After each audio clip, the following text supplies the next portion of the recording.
Business and Economy Network.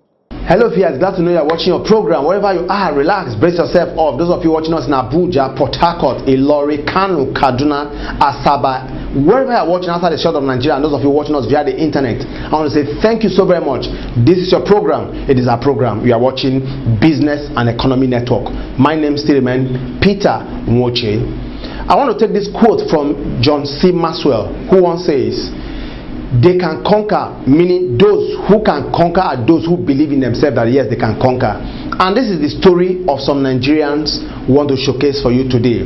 For a special spotlight today, we are looking at CAMS Industry, a company doing very well in faraway Ilori, Kwara State. A Nigerian, a man who has contributed in no small way to the development of our industry in Nigeria. Well, I don't need to let the cat out of the basket. CAMS Industry for special spotlight. And for company in focus today, we are looking at Seven Construction Nigeria Limited, a construction firm doing very well in the fabrication and steel industry in Nigeria.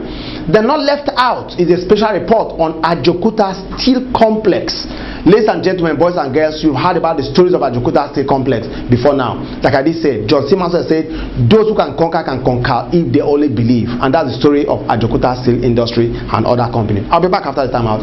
It's going to be an interesting watch. Relax yourself, brace yourself, because there's so much for you to learn today. I'll be back after this time out.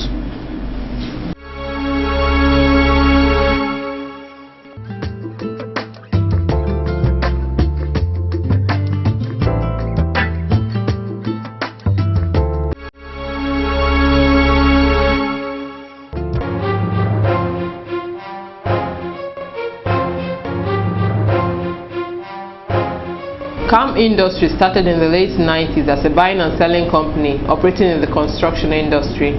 The company is solely dealing with the construction industry in Nigeria by supplying building materials of high quality, which are able to meet industry standards worldwide. The founder of CAMS began his foray into the manufacturing of building materials by traveling from Nigeria to multiple countries, making the research needed to begin manufacturing products for the construction industry in Nigeria. CAMS Industry Nigeria Limited is the only indigenous company in the steel industry in Nigeria. And as you know, one of the key things in the economy to build a house, to build a nation, infrastructure, is steel. So CAMS Industry is one of the manufacturers of the steel products in Nigeria. A young man or a young baby starts from the primary school. CAMS Industry starts as a primary student, from buying and selling to become a manufacturer. And one of the key things that making CAMS Industry to be fully determined on the manufacturing is because all the products he has been buying and selling, they are imported products. Why? We can produce this in our country. What is difficult there? And that's one of the key things that make CAMS Industry to go out there and study.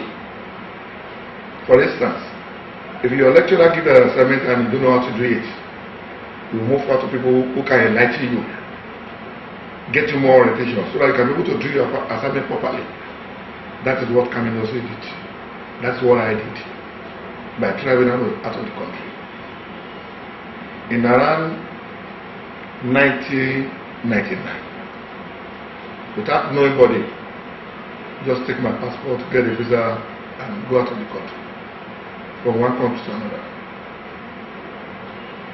So, this is where we are today. The drive to make CAMS work was spurred by the vision of the managing director, who witnessed the collapse of many manufacturing companies in Nigeria. His 2-month stay abroad sharpened his perspective of making products and tools better for construction companies in Nigeria. When, as I said, in a decade, all the roofing that we have been using in Nigeria, that I had been selling when I was doing buy and selling, they are all imports from China.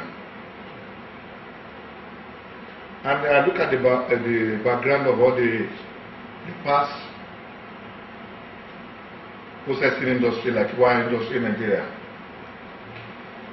I've realized that about 5 companies have tried it. They couldn't be able to make it. What is the reason? Nobody can give me a tangible reason because all the companies are being collapsed. And that's one of the things that took me out of the country. I spent close to 2 months before I came back studying, and at the end of the day, with a lot of challenges, after completion of the piling up of the machinery to be used, install the machinery in Nigeria, put it to the production, get the quality, the costing aspect become an second challenge, which make me to go back and do more work again. And at the end of the day, we'll be able to make all the importers, the foreigners that are always importing and getting in the warehouse in Lagos, to turn it to the training, turn our country to the training tunnel. We force them to bring their price down, because what we are selling to the dealers is 500 naira cheaper than what they are selling. So our dealer is selling less than what they are selling. And I believe all the traders in Nigeria, they are all part of CAM. CAM, which has about 3,000 workers today, who directly and indirectly work to see that the company thrives, is in full support of the federal government's efforts to lessen poverty and unemployment in Nigeria. That's why the management has always encouraged schools from primary level to tertiary level to send their students to CAM in order to learn about current skills needed to provide building infrastructure for Nigerians now and also for posterity. Challenges surmounted by CAM over the years are high costs of transporting raw materials over Nigerian roads, high costs of production, and high costs of transporting finished products to clients. In spite of these, CAM is a powerful evidence that more indigenous machine manufacturers must spring up in Nigeria. Well, as you know, employment issue is one of the key things being a challenge to all the leaders, the government in the whole world, not only Nigerians. And what CAM does is doing is to support the effort the government has been made to eradicate the unemployment in Nigeria.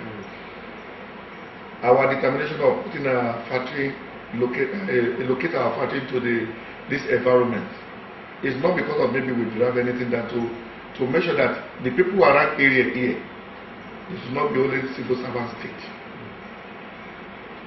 but they should be able to have the privilege to see all what they have not had opportunity to see.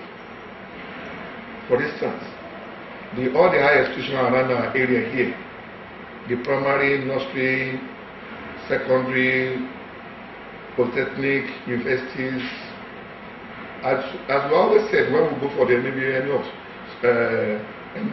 the programs, that whatever they say in the camp here, they will get to about 50 countries before they can be able to see all. Because it gives them an opportunity to bring their lecturer, their students here to come and get the practical experience. Because all the equipment we have here, they are all advanced technology. And again, the challenge we have on our area here is many. As you know, we are located outskirts of Lagos, out of Lagos. Before we get our raw materials to our place here, we have to go through inland freight, which is so expensive for us because of no availability of rail.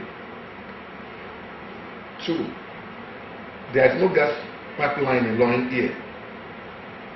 We have to transport our LPG through in the inland freight from Lagos to Ilorin here. All the other companies in Lagos are getting their natural gas at cheaper rates, but we have our LPG at the rate of even the price more than the NGO. Third, in our area here, after you do the production, you have to transport it back to the customer. So these are one of the challenges.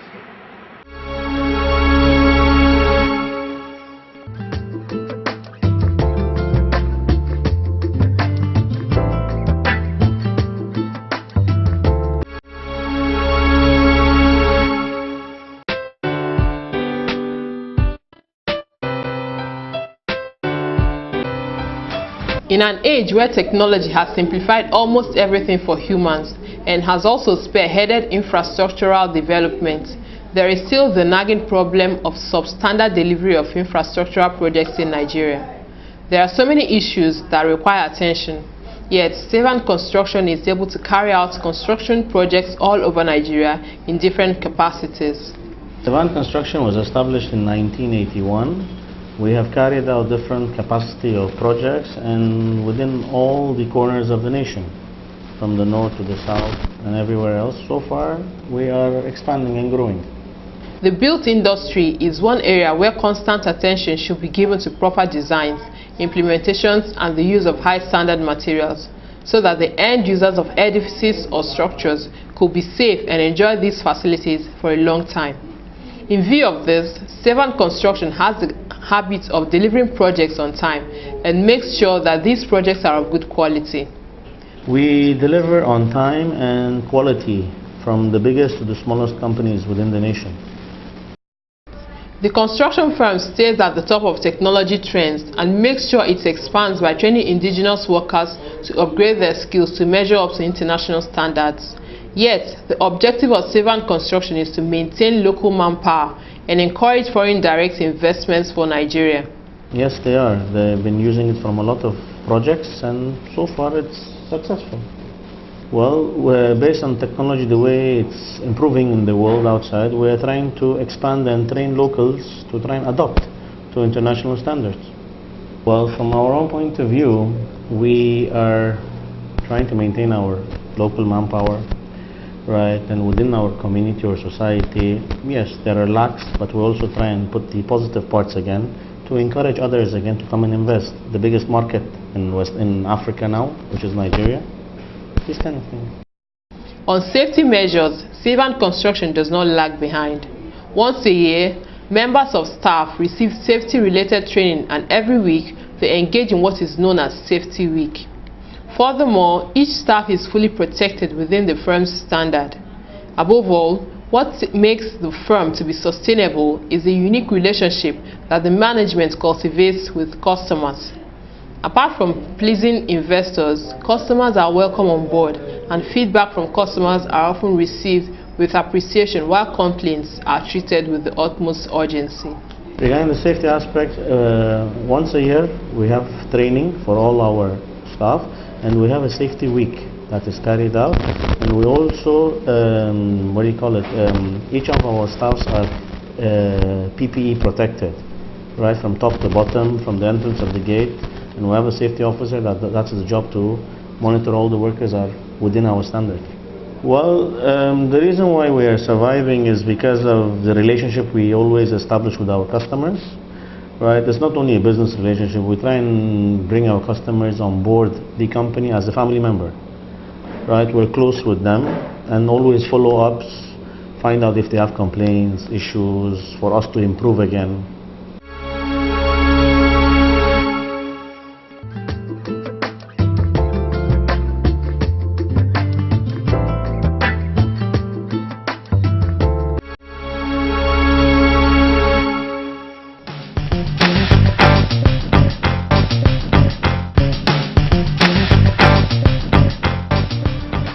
So many negative remarks have been made about the famous Ajaokuta Steel Complex.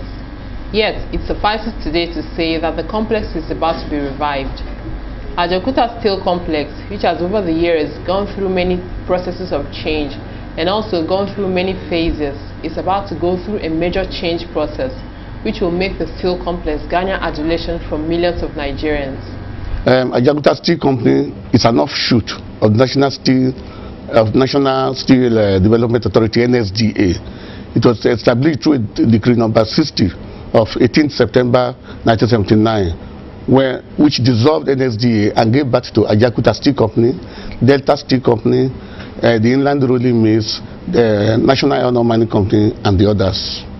Ajaokuta Steel Company was planned to develop in 3 phases. The first phase to produce 1.3 million tons of steel, second phase of 2.6 million tons of steel per annum, and the third phase of 5.2 million tons of steel. It was developed, steadily developed with a vision of erecting a metallurgical plant, engineering complex, that is critical to the diversification of our economy.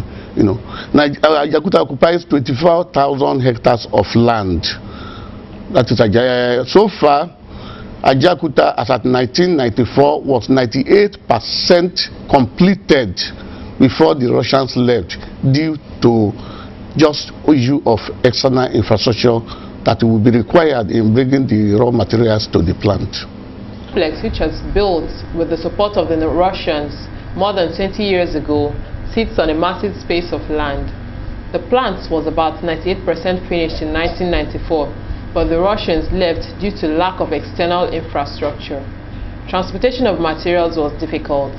The building of rail lines would have been the solution to the problem, but the government at the time was overthrown and the project came to an abrupt end. This is the main reason why the steel complex has not been commissioned for 20 years. Like I said, as at 1994, Ajaokuta steel plant was 98% completed. One will ask, why then did the Russians, leave in 1996? Because the project was determined in 1996. So that is the main question. Why did they leave after getting to 98% completion, whereby 40 out of the 43 plant units are 100% completed? Now, the Russians left based only on one reason: external infrastructure. You all be aware now that we are to import coking coal. And to import coking coal, we need to transport them to Ajaokuta. And the only feasible option was through the rail from Monday to Port Harcourt, to Tukpo, to Ajaokuta. The then government, Alhaji Shehu Shagari, that kick-started the project, that laid the foundation stone, started the rail bridge across the Niger. It was completed in 1983. And he took the plant to 84% completion that time. Now, that rail bridge up to today nothing has been done about it. That is, the remaining from that rail bridge to Tukpo, about 200 kilometers away, nothing has been done. There's an existing rail line between Otukpo and Port Harcourt. That one is there. But our promise then, even to the Russian government, was that all from Money to Ajaokuta, via Port Harcourt and Otukpo to Ajaokuta, will be standard gauge. And that is why the rail bridge is on standard gauge. So the main problem, the main challenge is the rail line and the mine development. Because even within the plant, some of the raw materials are located about 70 kilometers away. But because of the quantity required, like the limestone, because of the quantity required, there's no other visible and viable option of transporting it to Ajaokuta other than by rail. So we expect a rail line between Jakura and to meet the existing rail line from Itakpe to Ajaokuta. That one also, nothing has been done on it. These are the main challenges of Ajaokuta, and that is why Ajaokuta has not been commissioned for the past 20 years after the Russians left. Today, Ajaokuta Steel Complex boasts of myriads of equipment which are altogether not obsolete. The equipment are test-run by dedicated staff who are very nationalistic and patriotic and view their job as a very serious assignment. It turns out, however, that no tools or equipment is worn out or damaged because the staff are taking care of these equipment as if the complex is still in its heydays. Yes. See, when you say which of equipment, it's like I told you, I have about 43 plant units. So we have millions of equipment. The staff we have here, what we have been doing is to ensure that this equipment are in serviceable condition every day. So almost all the plant units, the equipment, are being test run, to ensure they are in serviceable unit. Some of the plant units are working, and some through the memorandum of understanding we have signed with some investors, like the light section mill, the thermal power plant, the wire rod mill. These ones, the reactivation has commenced, and like in the light section mill, it has reached 90% completion. Our equipment everywhere, they are working, on facilities, they are working due to the staff we have. Our staff, are so nationalistic and patriotic that in the face of all odds, they have ensured that our equipment are in serviceable condition. Like I said, this is testified by the technical audit report of 2010 that was conducted. The federal government has spent millions of dollars to revive the steel complex, yet more money will be spent to fully revive the complex in a short while. The management believes that the federal government is fully committed, seeing that without steel production, Vision 2020 cannot be realized. However, one requirement stands. Stakeholders, governments, and other investors must strive to complete the external infrastructure. So, what the revive is what you have to change. Yes. Invested, yes. Okay. About 4.67. But the revival we are just starting now. The technical audit estimated that we will require $530 million to revive the steel plant. It has not, that one, government is still looking into that. But on our own, in Ajaokuta here, what we have done to revive this plant is to ensure that we go into memorandum of understanding with private investor, PPP, so to say. So, and that is working very well for us, because our partners are working assiduously to meet the targets, even though they may have hitches here and there because of funding problem. We did, some problem they did not even say earlier. But I would say by and large that the MOU to reactivate these plants are on and active. Like the last session is over 90% reactivated.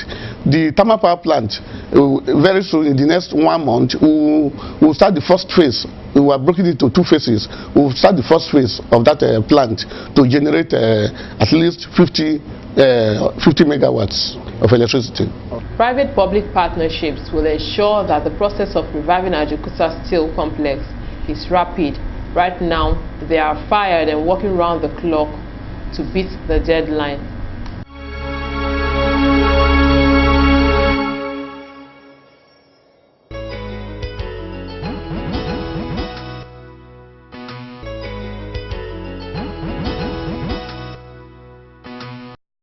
Well, via this way time will permit us. I want to say thank you so very much. Anything that has a beginning definitely must come to an end, and this way time permits us. I must draw the wrap of the program. On behalf of the production crew, I want to say thank you so very much, and I believe you've learned so much. You've heard what the man of Calm Industries have said. What about the CEO of Seven and also the sole administrator of Ajaokuta Steel Industry? These are companies that are very unique. They stand out in their own way. Like I did said earlier on, I gave a quote from John C. Maxwell. Those who conquer are those who believe. And I want to give you another quote again as I wrap up this program. Great dreams produce great achievements. I said great dream produces great achievements. And that is the story of Calm Industry, and that's the story of Ajaokuta Steel. Well, they say tomorrow is another day. Definitely we'll make a return. Thank you so very much, and letting your emails come in. Criticize us, and thank you so very much for making us serve you far better.